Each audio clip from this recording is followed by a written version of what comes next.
પ પહેલા આવશે અને દ પછી આવશે, એ રીતે પદ શબ્દનું નિર્માણ થશે. એ પણ બ્રહ્મની ઈચ્છાથી જ ઘટિત થઈ રહ્યું છે. એવી આ अहमदाबाद में आपने वो और भी डिस्टिंग करा दो कि जो वर्ण को जो आकार है, जैसे वो आकार है, जैसे हम अ लिख रहे हैं तो वो अ के रूप में भी वो आपकी जो वर्णानुकृति है वो नाम लीला है. जैसे वो वर्ण से लेके फिर पद बने, जो बाकी ध्वनि इत्यादि जो है, जैसे ध्वनि निस्तृत हो रही हैं और उन वास्तव में इनके जैसे इनके क्या है, मूल ध्वनि के भेद बताए बेटा व्याकरण में भी प्रारंभ में, जो स्थान और प्रयत्न जो बताए, तो वो स्थान प्रयत्न इत्यादि जैसे बताए ना, तो वो कह रहे हैं कि आनुपूर्विक, तो इन वर्णन की आनुपूर्विकता से प्रत्येक पद और वाक्य बने हैं. जैसे प्रतिनियत रूप को शासनादिमत्वाद कमुग्रीवादिमत्वाद के कारण रूप बने हैं, ऐसे ही ये नाम बने. ख्याल में આવ્યું? જેમ ઘડાનો એક વિશેષ આકાર, ગાયનો એક વિશેષ આકાર એના ગલ કંબલ વગેરેની સાથે, એ રીતે પ્રતિરૂપનો જે એક ભેદ નિયત કરવામાં આવ્યો, નિશ્ચય કરવામાં આવ્યો, તેવી જ રીતે દરેક પદનું પણ એના વર્ણ કેવી રીતે કયા વર્ણ મળીને એક પદ બનશે એનો પણ નિરૂપણ કરવામાં આવ્યો છે, એટલે એનો પણ નિશ્ચય કરવામાં આવ્યો છે. એ પ્રમાણે પદવાક્ય ભેદા વક્તવ્યા ઇતિ નામલીલા વૈલક્ષણ્યમ. એ રીતે પદ વાક્યની વ્યવસ્થા હવે કહેવામાં આવશે. એના ઉપરથી આપણે રૂપ લીલાની જેમ નામ લીલાના પણ ભેદો સમજી શકીએ છીએ.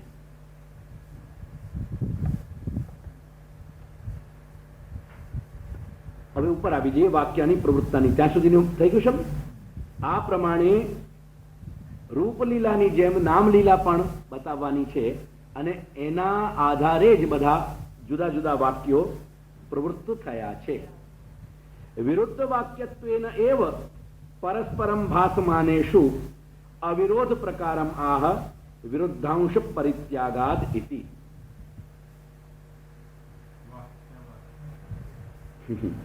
વિરુદ્ધાંશ પરિત્યાગો દ્વેધા વક્તવ્ય ભગવત સામર્થ્યેન अलौकिक प्रकारेण भगवत सर्वरूपत्वेन वा. ऊपर की पंक्ति को अर्थ बताओ बाबा. विरुद्ध वाक्यत्वेनैव, पहले शब्दार्थ कर दो. पहले शब्द विरुद्ध वाक्यत्वेन, જ્યાં વિરોધ નથી ત્યાં તો આ ઉપરની વાત થી આપણે રૂપ અને નામનું વિલક્ષણતાથી ક્લિયર થઈ ગયા. હવે અહીંયા જે કહી રહ્યા છે કે વિરુદ્ધાંશ પરિત્યાગો, અરે વિરુદ્ધ વાક્યત્વેનૈવ પરસ્પરમ ભાસમાનેષુ અવિરોધ પ્રકારમ આહ.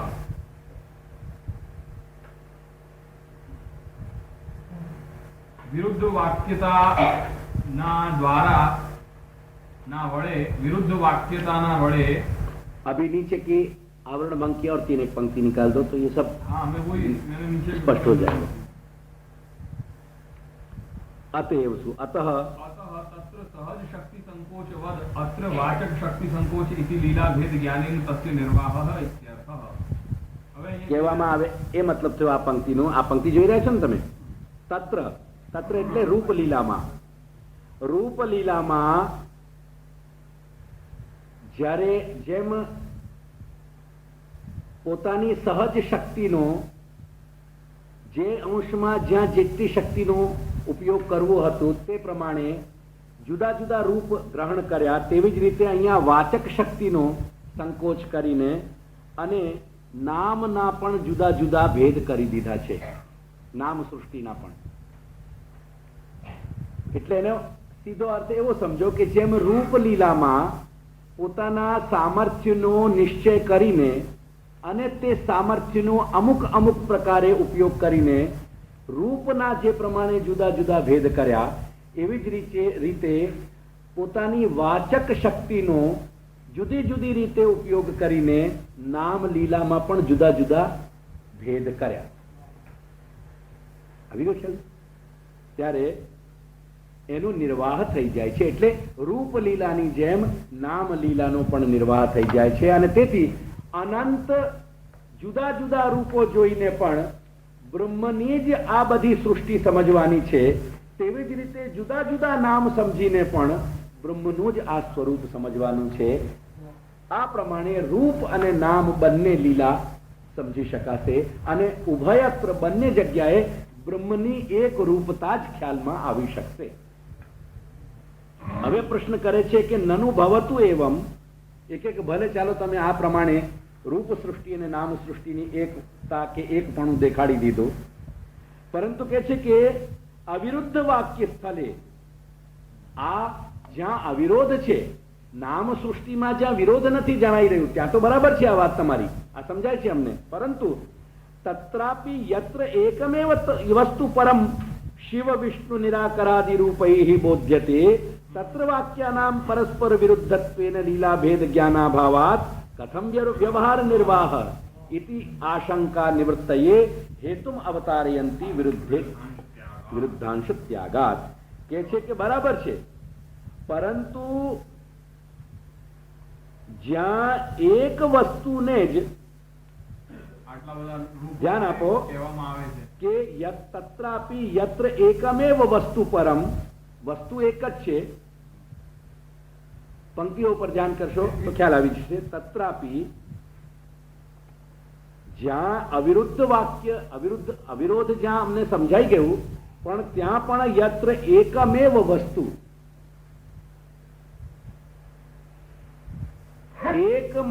એક જ વસ્તુને કહેનારા વસ્તુ પરમ, એક જ વસ્તુ પરમ એટલે કે સૌથી ઉત્કૃષ્ટ તત્વની રીતે શિવ વિષ્ણુ નિરાકાર વગેરે રૂપોથી જણાવવામાં આવે છે. શિવ પુરાણ આપણે જોઈએ તો શિવ પુરાણમાં શિવને જ પરબ્રહ્મ તરીકે કહ્યા છે, અગ્નિ પુરાણમાં અગ્નિને જ પરમદેવ તરીકે બતાવ્યા છે, વિષ્ણુ પુરાણમાં વિષ્ણુને જ પરમદેવ તરીકે ગણાવ્યા છે, અનેક જગ્યાએ બ્રહ્મને નિરાકાર રીતે વાત કહેવામાં આવે છે. આ રીતે એક જ એકમેવ વસ્તુ પરમ જ્યાં શિવ વિષ્ણુ નિરાકાર વગેરે પણાથી બતાવે છે, તત્ર વાક્યાનામ પરસ્પર વિરુદ્ધત્વેન, ત્યાં વાક્યો પરસ્પર વિરોધી છે. કેમ કે વસ્તુ આપ તો એક વાત કહી રહ્યા છો, આપ વસ્તુ તો એક બતાવવા માંગો છો અને વાક્યો ભેદ જાય છે. હવે વાક્યોના ભેદ પછી આ નામ સૃષ્ટિનું અહીં પરસ્પર અવિરોધ કેવી રીતે સમજાશે? તો કે છે કે પરસ્પર વિરુદ્ધત્વેન લીલા ભેદ જ્ઞાનાભાવાત, અહીંયા લીલાના ભેદનું જ્ઞાન તો થતું નથી.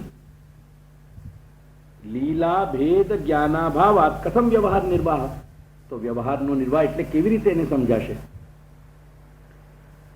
કેમ કે એક જ પરમ વસ્તુને, એક જ વસ્તુને રિલેટેડ થઈને આટલા બધા નામ આવે છે, તો ત્યાં કે છે કે ઇતિ શંકા નિવૃત્તે હેતુમ અવતારયંતી વિરુદ્ધે ત્યાદિ. પેલા જોઈ લો કે આટલો ખ્યાલમાં આવી ગયો છે.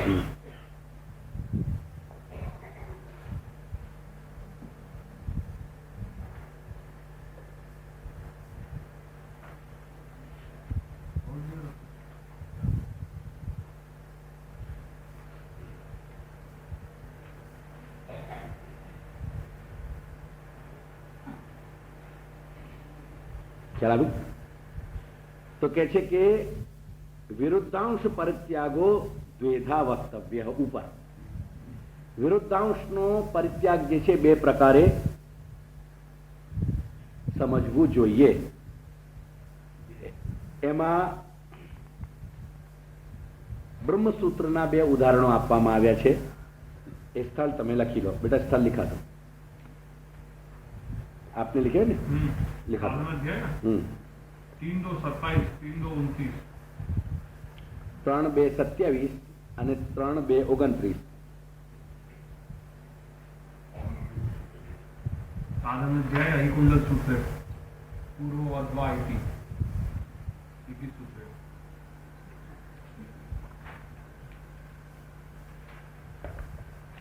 એક જ વસ્તુમાં જે તમારા વાક્યો જુદા જુદા છે ને, શબ્દો એક વિષ્ણુ કહી રહ્યા છે, એક તત્વ, જે તત્વને એક જગ્યાએ શિવ કહેવામાં આવી રહ્યા છે, તો આ કેવી રીતે, આમાં વાક્ય ભેદ કેવી રીતે સમજાય એને? એટલે નામ લીલામાં એને કેવી રીતે સંગતિ બેસાડશું? શિવ વિષ્ણુ નિરાકાર આ બધા શબ્દોની કેવી રીતે સંગતિ બેસશે? વસ્તુ એક જ છે, વાક્ય અનેક છે, એટલે એ કેવી રીતે એના ક્લાસિફિકેશન જશે? તો કે છે કે અહિકુંડલ વદ, આ સૂત્રમાં અને પૂરું વધવા આ સૂત્રમાં. અહીં કુંડલ એક સર્પનું ઉદાહરણ આપ્યું છે એમાં સૂત્રમાં. જેમ સર્પ હોય એ ઘણી બધી આકૃતિ એના શરીરમાંથી જ ગ્રહણ કરી લે છે. જેમ જ્યાં સીધા જવું હોય ત્યાં સીધું નીકળી જાય છે, ત્યાં હરીફરીને નીકળવું હોય ત્યાં હરીફરીને નીકળી જાય છે, કોઈક વખતે પોતે જેમ કુંડળી મારીને બેસી જાય છે. એ એના એક જ શરીરમાં અનેક આકાર બની જાય છે. એવું એક ઉદાહરણ આપ્યું છે ત્યાં બ્રહ્મસૂત્રમાં. એવી જ રીતે અહીંયા આપણને સમજાવે છે. પાનું તમે ફેરવો, 42મું પાનું કરી લો, પછી પાછા આપણે જઈશું. કે છે કે આ જે વેદ છે એને તમે ભગવત સામર્થ્ય ઇત્યાદિ પ્રકારેણ પ્રપંચનીય આગળ એ અહીંયા બતાવેલો છે.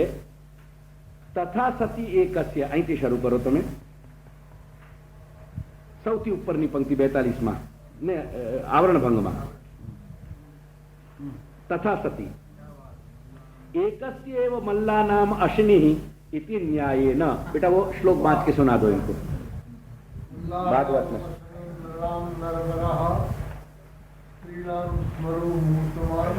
आज ज्यादा आ रहे, आज ज्यादा है. 10, 43, 17 बेटा. 43,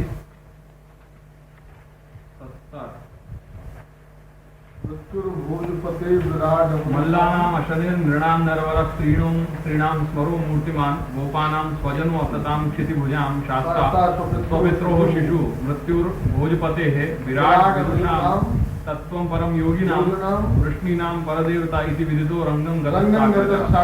जिस समय भगवान श्री कृष्ण बलराम जी के साथ रंग भूमि में पधारे उस समय वे पहलवानों को वज्र कठोर जो आवे. श्री कृष्ण જ્યારે રંગ ભવનમાં ત્યાં પધારી રહ્યા છે રંગશાલામાં, એ રંગશાલામાં પધારવાનું આ વર્ણન ચાલી રહ્યું છે. जिस समय भगवान श्री कृष्ण बलराम जी के साथ रंग भूमि में पधारे उस समय वे पहलवानों को वज्र कठोर शरीर साधारण मनुष्यों જે ચાંડોર મુષ્ટેક શલ તોશલ વગેરે હતા એમને એ કેવા લાગ્યા? વજ્રની સમાન. साधारण मनुष्यों को नररत्न, साधारण मनुष्यों ने एकदम श्रेष्ठ प्रकारना.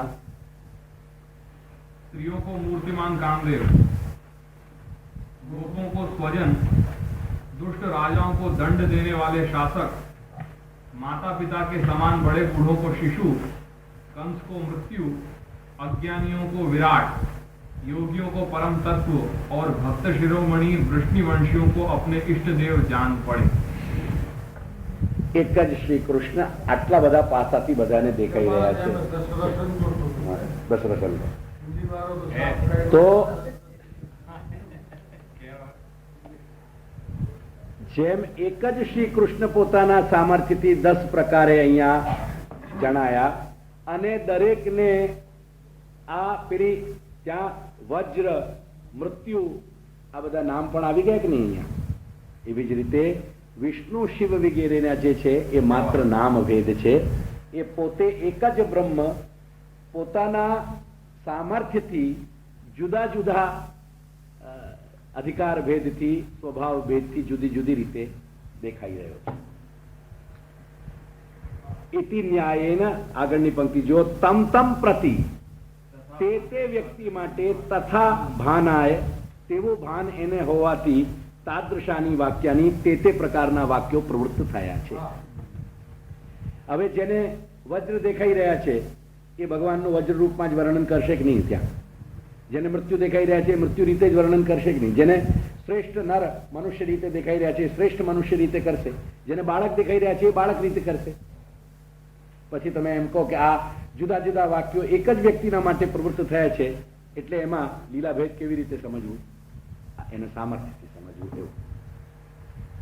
તેથી રૂપ ભેદેને વા તથા વાક્યાની ઇતિ, અથવા એમ સમજો કે ભગવાને જ યા અનેક રૂપ ધારણ કરી લીધા છે એ રીતે પણ વાક્યને સમજી શકાય છે. એટલે ભિન્ન ભિન્ન વાક્યોને તેન વિદ્વત દશાયામ ન પ્રમાણ સંકોચ. વિદ્વત દશા છે એમાં પ્રમાણનો સંકોચ નથી, એને કોઈ પણ જાતનો સંકોચ કરવાની જરૂરત નથી. દરેક શબ્દ પોતે જ બ્રહ્મરૂપતાને બતાવશે. અવિદ્વત દશાયામ તો જીવ બુદ્ધે સદોષત્વેન, અવિદ્વત દશામાં તો જીવ બુદ્ધિના સદોષ હોવાના કારણે તન્નિરાસાર્થમ એ દોષને દૂર કરવા માટે, તન્નિરાસાર્થ એટલે દોષને દૂર કરવા માટે, સંકોચ એટલે ત્યાં શબ્દોના સંકોચ કરવામાં આવે છે, એટલે શબ્દ શક્તિનો, શક્તિના શબ્દ સંકોચને વાચક શક્તિનો સંકોચ હોવાના કારણે એ ઇદાનીંતુ ઇતિ ઇદાનીંતુ અત્યારે આ અવિદ્વત દશામાં તો સ ઉચિત એ સંકોચ ઉચિત જ છે, આવું આપણને સમજવું જોઈએ. તેથી અહીંયા કહે છે કે વિરુદ્ધાંશ પરિત્યાગો દ્વેધા વક્તવ્ય. પાછળનું પાનું આપણે લઈ લો. વિરુદ્ધાંશ બે રીતે બતાવવું જોઈએ. ભગવત સામર્થ્યેન અલૌકિક પ્રકારેણ ભગવત સર્વરૂપત્વેન વા. બોલો બેટા. ભગવત સામર્થ્યેન, ભગવાનના સામર્થ્યના દ્વારા અથવા અલૌકિક પ્રકારે, ભગવત સામર્થ્ય રૂપ અલૌકિક પ્રકારથી અથવા ભગવાનના સર્વરૂપપણાથી. એટલે પહેલો जो है वो पक्ष नाम लीला के लिए, नाम जो यहाँ इनने कहो मल्ला नाम अश्नी में के रूपेन रूप भेदेन वा, ये दूसरो है. और भाना है तादृशानी वाक्यानी तक को पहलो भयो. भगवत सर्वरूप તે વ્યક્તિને તે પ્રમાણે ભાન થવાથી એક જ તત્વનો અનેક શબ્દોથી નિરૂપણ થયું છે, અથવા એક જ તત્વે એક જ સર્વ સમર્થ ભગવાને અનેક રૂપ ધારણ કર્યા છે, તેથી જુદા જુદા એના વર્ણનો થયા છે અને એના કારણે જુદા જુદા વાક્યો પ્રવૃત્ત થયા છે.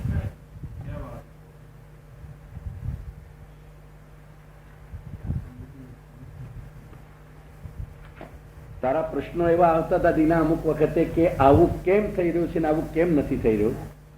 આ 3-4 દિવસમાં તને અંદાજ આવ્યો હશે કે આ ગ્રંથ શ્રવણ કરવાનો કે અભ્યાસ કરવાનો કેટલો મોટો ફળ હોય છે.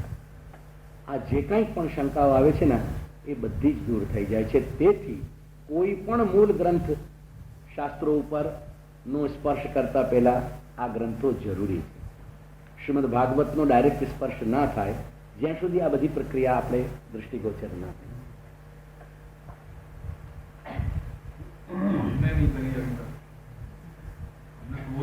અચ્છા, એની કથાથી પરિચિત થતા રહેવું એ યોગ્ય છે કે એનાથી કમસે કમ આપણી ઇન્ડેક્સ ક્રિએટ થઈ જાય. એટલે ઇન્ડેક્સ ક્રિએટ કરતી વખતે પ્રશ્નો ઉભા થવા દેવા, અને જ્યારે એનાલિસિસ કરવું છે એના પહેલા આપણી વેલ ઇક્વિપ્ડ થઈ જવું જોઈએ, તૈયાર થઈ જવું જોઈએ.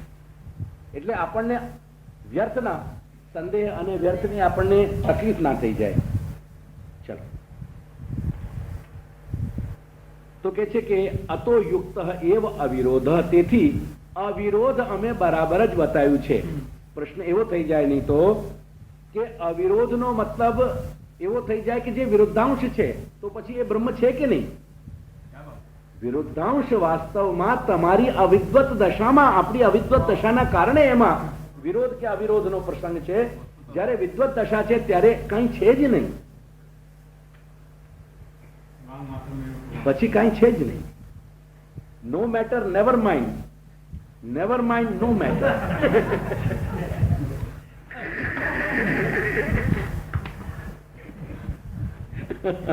નો માઇન્ડ. ઉક્તમાન ચતુષ્ટય વિરોધે મન્વાદી સ્મૃતિનામ અપ્રામાણ્યમ એવ ઇતિ ઉક્તમ તન્નયુક્તમ.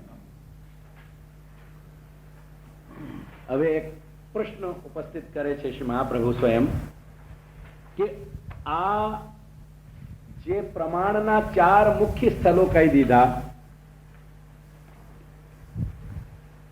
આપણે રમેશભાઈ એવું કરીએ કે આ વખતે જયારે પરિપત્ર મોકલાવીએ ને, આ સૂચના પત્ર જે તમે મોકલો છો એની સાથે એક પાર્સલ કરીને મહાનારાયણ તેલની શીશીઓ પણ દરેક જગ્યાએ મોકલાવી દઈએ.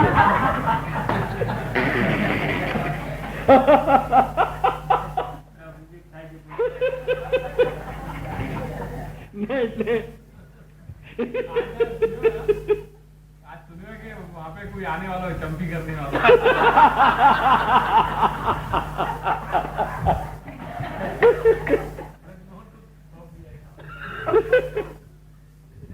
बराबर है, वो ब्रजमोहन के अनुरूप व्यवस्था है. सब लोग लाइन में बैठ जाएंगे, ले भैया आ जा. हमारे ऐसा ही होता था। वो जो केदारनाथ मिश्र के पाठ चलते थे ना वहां हमारे किशनगढ़ में, तो वो फिर रात्रि को ऊपर छत के अगर वो छत पे जाने का जो जीना था ना, उसमें रात को 1-1:30 बजे बैठ करके दोनों हाथों से बैठ करके लगा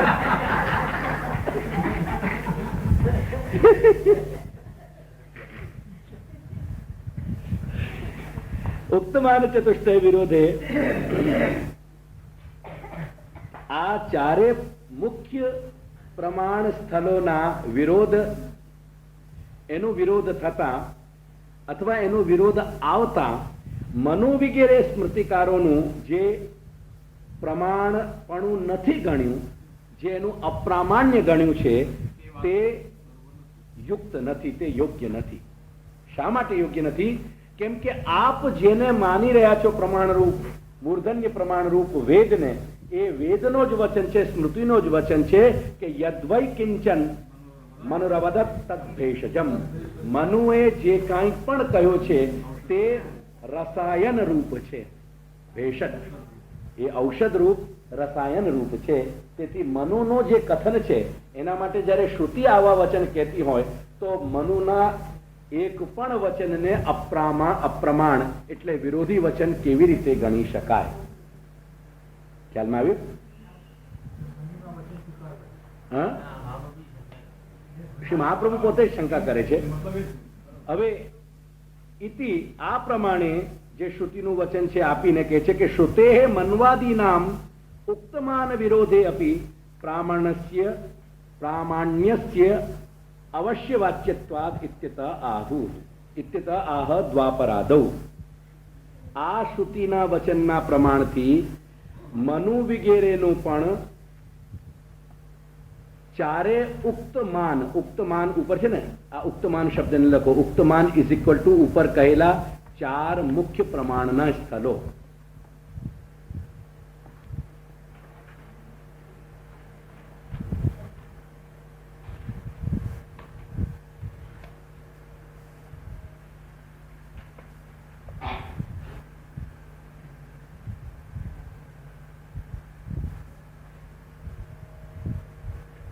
માન એટલે પ્રમાણ.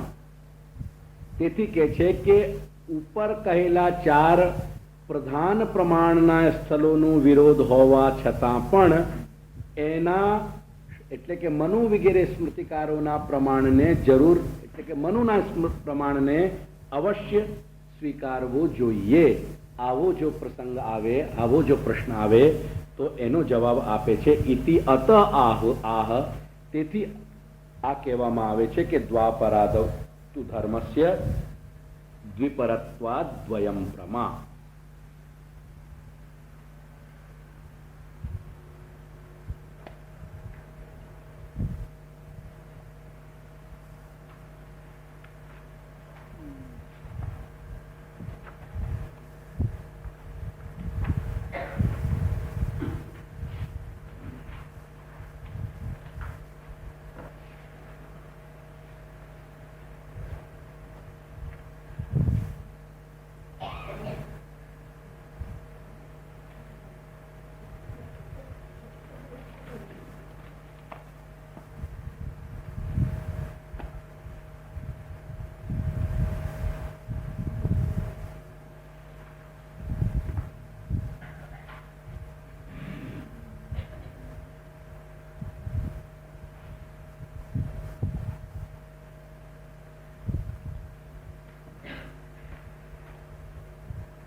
પાંચ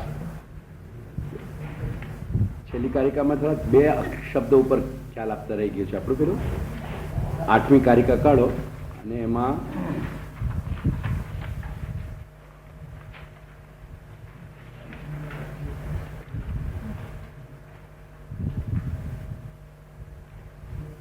વચ્ચેની પંક્તિમાં ઉપર મૂળમાં 2 તું અને 1 ચ એનો અર્થ નથી થયો. અવિરુદ્ધન તું અને યત્તુ માં 1 તું રહેલું છે અને આગળ પ્રમાણમના આગળ તચ્ચ જે છે એનું ચ એટલે 2 તું એટલે 2 તુકાર અને 1 ચકાર.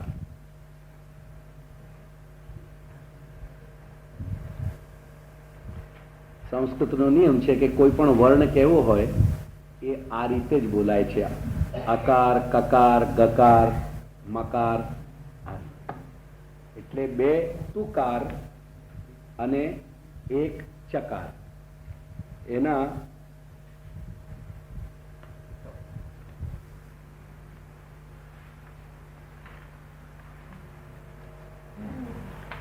ચાલીસનું પાનું લઈ લો તમે હવે.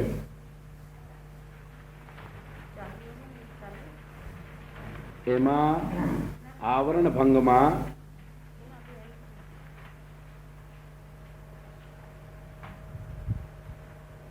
નીચેથી 10મી પંક્તિ છે. અત્ર મૂલે पंक्ति मड़ी गई. चलाऊं भैया अभी दे रहे.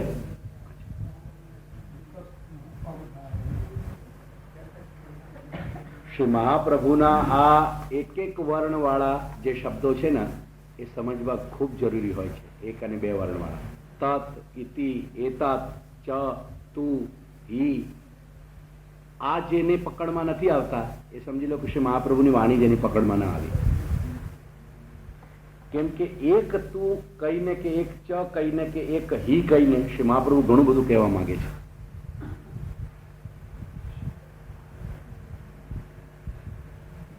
आ थोड़ું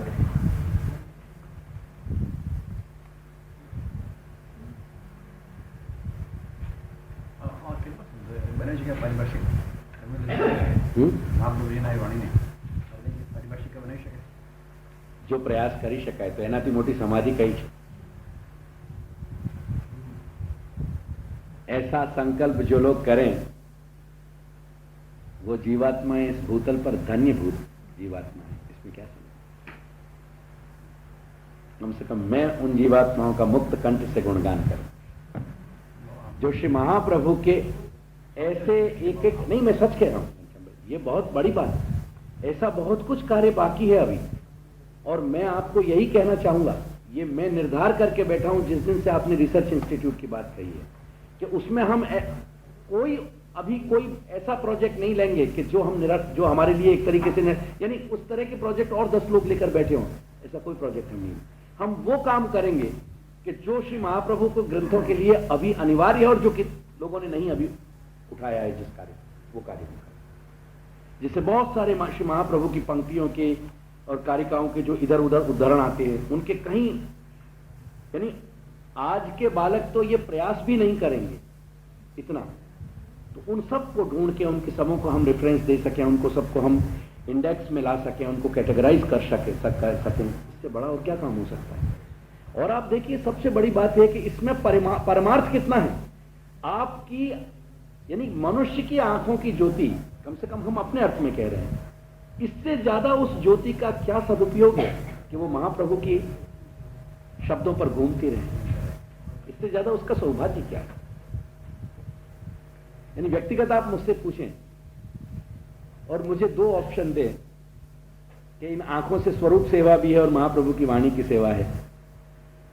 कृष्ण सेवा सदा कार्य बहुत सच्ची बात है, उसमें कोई संदेह नहीं। मैं कहूं तो गुनाहगार बन जाऊंगा, लेकिन मेरा दिल यह ऑप्शन कहेगा कि मुझे वाणी की सेवा सौंप।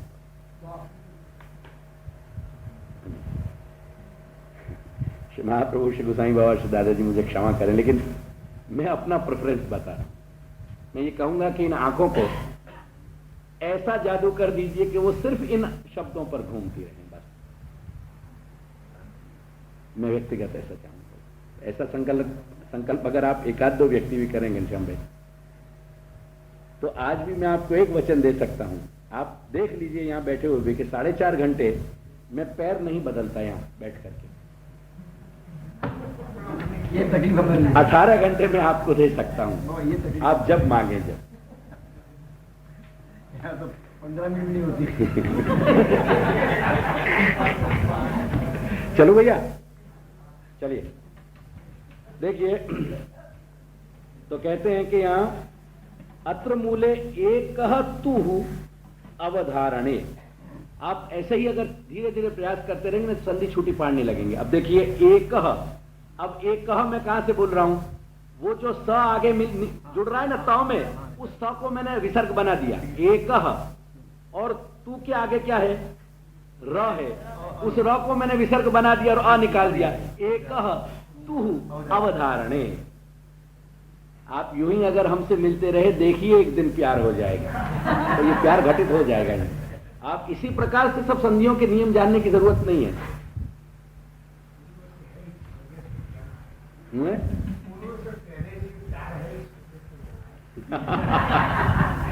तो वो प्यार करके तो दिखाना पड़ेगा ना, तो करने वाली बात है। चलो, तो एकः तु अवधारणे। अवधारणा તુના અનેક અર્થ હોય છે, એમાંનો એક અર્થ છે અવધારણા. અવધારણા એટલે નિશ્ચય.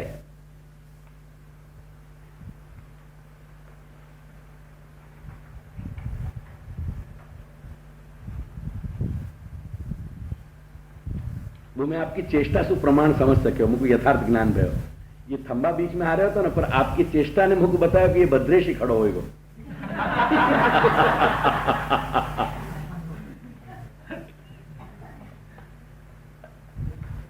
एकस्तु अवधारणे અને દ્વિતીય જે બીજો તુકાર આવ્યો છે, એક તુ ક્યાં આવ્યો? અવિરુદ્ધંતુ. એ તુ છે ને, એ નિશ્ચયના અર્થમાં છે કે અવિરુદ્ધંતુ એટલે આવો નિશ્ચય કરી લેવો જોઈએ કે જે એનાથી અવિરુદ્ધ છે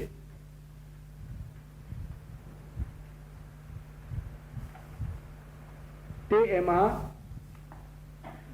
પ્રમાણ છે, જે એનાથી વિરુદ્ધ છે તે પ્રમાણ નથી.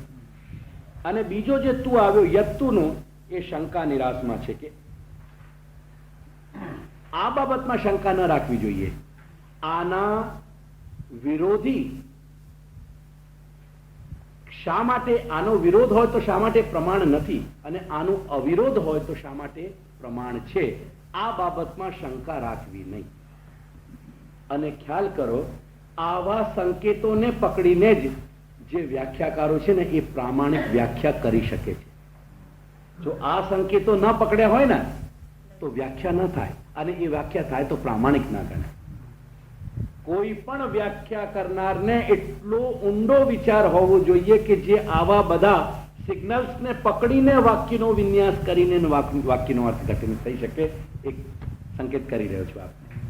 તો એક તું નિશ્ચયના અર્થમાં છે, એક તું શંકા નિરાશના એટલે શંકા દૂર કરવાના અર્થમાં છે, અને એ જે ચકાર છે એ છે અપી અર્થમાં.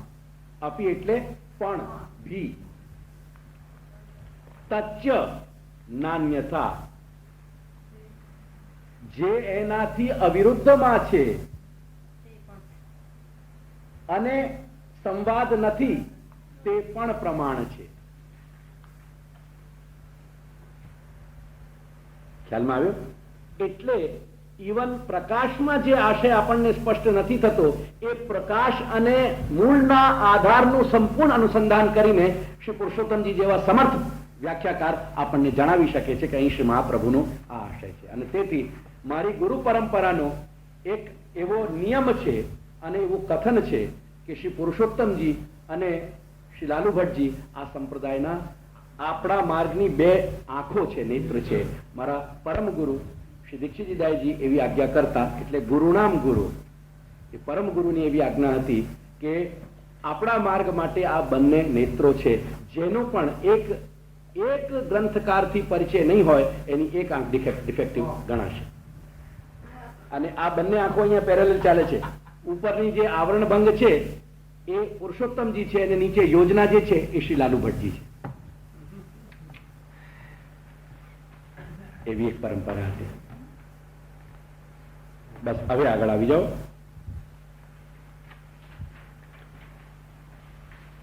તો મનુનો જે પ્રશ્ન આવી ગયો એ પ્રશ્નને કહે છે કે શા એ માનવું જોઈએ, કેમ કે શ્રુતિનું વચન છે. ખ્યાલમાં આવ્યું ને?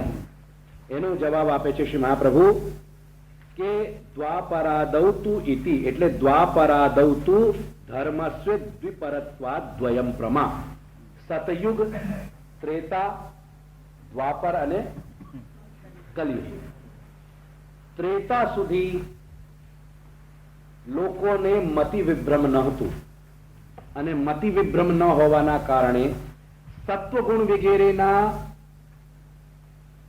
સંતુલિત અવસ્થામાં રહેવાના કારણે લોકોની જે યથાર્થ જ્ઞાનની વ્યવસ્થા હતી તેમાં ગડબડ નહોતી. અને દ્વાપરની શરૂઆતમાં એ વ્યવસ્થામાં થોડીક તકલીફ આવી, હ્રાસ આવ્યો. તેથી પશ્ચિમી દૃષ્ટિકોણમાં અને ભારતીય દૃષ્ટિકોણમાં આ જ ભેદ છે. ભારતીય દૃષ્ટિકોણ બેસિકલી ઉપરથી નીચે આવવાનું છે અને પશ્ચિમી દૃષ્ટિએ નીચેથી ઉપર જવાની છે. ઇન અધર વર્ડ્સ, ભારતીય દૃષ્ટિકોણ હ્રાસવાદી છે અને પશ્ચિમી દૃષ્ટિકોણ વિકાસવાદી છે. જે મેં કાલે પરમ દિવસ તમને કહ્યું, એમના ત્યાં બંદરમાંથી માણસ થઈ રહ્યો છે અને આપણા ત્યાં માણસમાંથી બંદર બની રહ્યો છે. એ બંદર બની ગયો છે આજે વધુ પ્રમાણમાં. તેથી એને માણસોની જે પ્રાચીન લોકોની વાત હતી એ બધું સમજમાં નથી આવતી. બાકી બેસિક કોન્ટ્રાડિક્શન કોઈ જગ્યાએ નથી. અને આ વાત આજેની પણ લગભગ 15 વર્ષ થયા છે.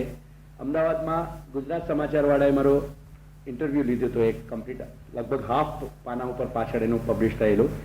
અને તે વખતે એનો એક્ઝેક્ટલી આ જ પ્રશ્ન હતો કે સાયન્સ, વિજ્ઞાન અને ધર્મ એ બંનેમાં અથડામણ શા માટે છે. અને મેં એમને પોઈન્ટ બ્લેન્ક જવાબ આપ્યો હતો કે વિજ્ઞાન અને ધર્મમાં કોઈ દિવસે અથડામણ નહોતી અને આજે પણ નથી. એટલે વિજ્ઞાનનો દૃષ્ટિકોણ બેસિકલી લોકોની એક ભ્રમણા છે.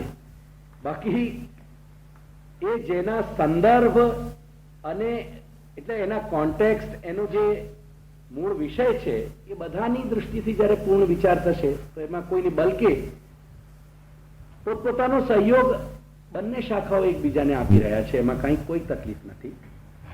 અસ્તુ. તો દ્વાપરના પ્રારંભમાં પ્રમા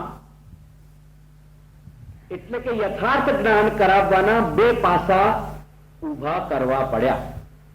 એટલે યથાર્થ જ્ઞાન માટેની બે વ્યવસ્થાઓ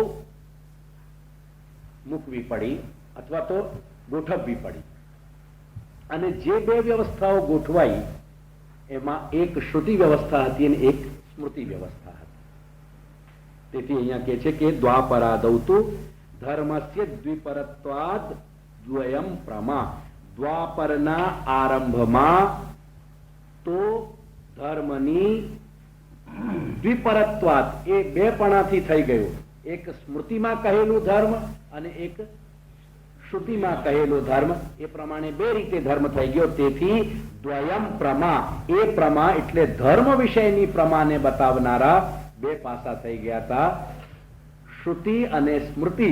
પરંતુ એ પ્રમા, એ જે દૃષ્ટિકોણની નું બેપણું હતું, એટલે બે શાખાનું જે, એટલે દ્વિવિધ જે દૃષ્ટિ હતી એ માત્ર ધર્મની બાબતમાં હતી, બ્રહ્મની બાબતમાં નથી. તેથી મનુ વગેરે સ્મૃતિકારો, શ્રુતિની સાથે મનુ વગેરે સ્મૃતિકારો ધર્મની બાબતમાં પ્રમાણ હોઈ શકે, પરંતુ બ્રહ્મની બાબતમાં સ્મૃતિનો વિષય ન હોવાથી બ્રહ્મની બાબતમાં તો શ્રુતિનો જ પ્રામાણ્ય રહેશે.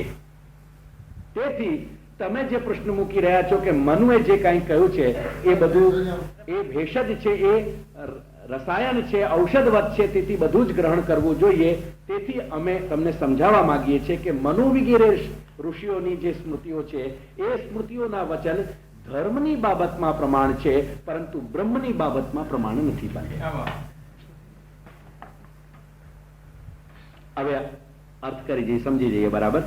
તો કે છે કે નોદના વિષયત્વેન અવશ્ય કર્તવ્યતાકત્વેન અભિમતો અર્થો અત્ર ધર્મ શબ્દેન ઉચ્યતે.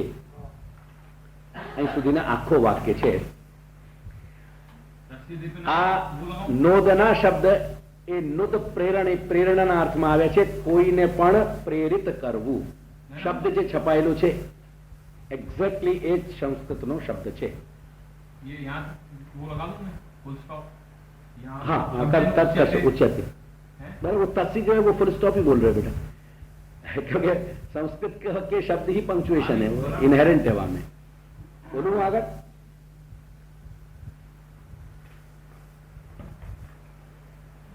ધર્મ જે છે એ માત્ર શ્રુતિના કમાન્ડથી જ જાણવામાં આવે છે. જે અહીં શબ્દનો પ્રારંભ અહીંથી જે વાક્યનો કરી રહ્યા છીએ એ કમાન્ડના અર્થમાં જ કરી રહ્યા છીએ. પ્રેરણા, આજ્ઞા. ऊपर ही दे रहे बेटा, ऊपर ही दे रहे. नूर वचन वो ही है. तो नोदना इज इक्वल टू कमांड, प्रेरणा. એ વિષયત્વેન ધર્મ એનાથી જ રિલેટેડ છે, તેથી એનો વિષય હોવાથી અવશ્ય કર્તવ્યતાકત્વેન, અવશ્ય કરવાપણાથી જેનું નિરૂપણ ત્યાં થયેલું છે. વિધિ વાક્યમાં જે અવશ્ય કરવા માટે જેનો ઉલ્લેખ થયેલો હોય, જે કહેવાયું હોય, એવો અભિમત અર્થ, એવો સ્વીકૃત અર્થ અત્ર ધર્મ શબ્દેન ઉચ્યતે, અહીં ધર્મ શબ્દથી કહેવામાં આવે છે.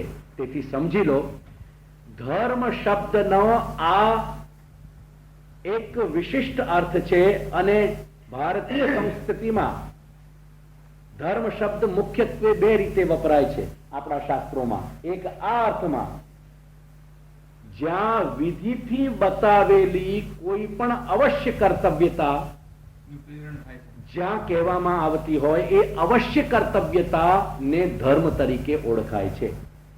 શ્રુતિથી બતાવેલી, વિધિથી બતાવેલી, એ વાત મારી બિલકુલ પરફેક્ટ ધ્યાનમાં લઈ લીધો.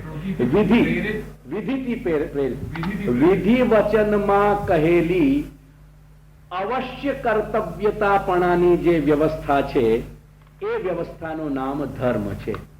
તમે ગમે તે વસ્તુ તમારી રીતે કરી દો એને ધર્મ કહેવાય નહીં. અને આ ધર્મ અને એની સાથે જે વર્ણાશ્રમ ધર્મ છે, એટલે વર્ણાશ્રમ વ્યવસ્થાને બતાવનારું આ તમામ વર્ણાશ્રમ ધર્મ કહેવાય. અને બીજું ધર્મનો મતલબ છે આત્મધર્મ. જ્યારે તમે એમ કહો છો કે પુષ્ટિ માર્ગ અમારો ધર્મ છે, ત્યારે તમે કહેવા માંગો છો કે પુષ્ટિ માર્ગ અમારું આત્મધર્મ છે. Never mistake it. તેથી એ આત્મધર્મનું નિર્વાહ કરવા માટે વર્ણાશ્રમ ધર્મની અનિવાર્યતા પણ તમારી સાથે જોડાયેલી જ છે. આત્મધર્મના નિર્વાહની કિંમતે વર્ણાશ્રમ ધર્મનું ગળું દાબી શકાય નહીં. તેથી જેટલું શક્ય અનિવાર્ય અંશમાં જેટલી શક્યતા હોય તેટલી શક્યતાના અંશમાં વર્ણાશ્રમ ધર્મનો નિર્વાહ પણ અનિવાર્ય છે.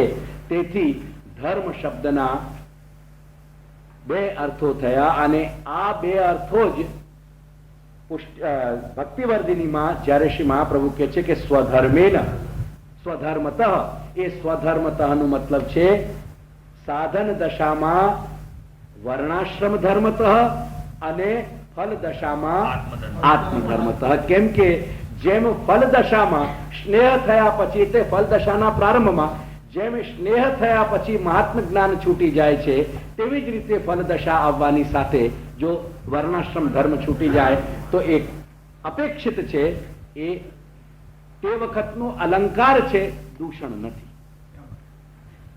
અને તેથી શ્રી સ્વામિનીઓએ જે વચન કહ્યા કે સંત્યજ્ય સર્વ વિષયાન તવ પાદમૂલમ, એ વાક્ય શ્રી સ્વામિનીઓને શોભે છે.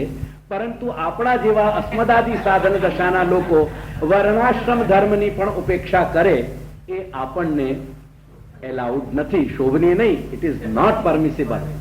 સે ધેટ. ચલો, તેથી કે છે કે આ ધર્મ શબ્દથી કહેવાય છે. આ વાક્ય આખું સમજી ગયું? નો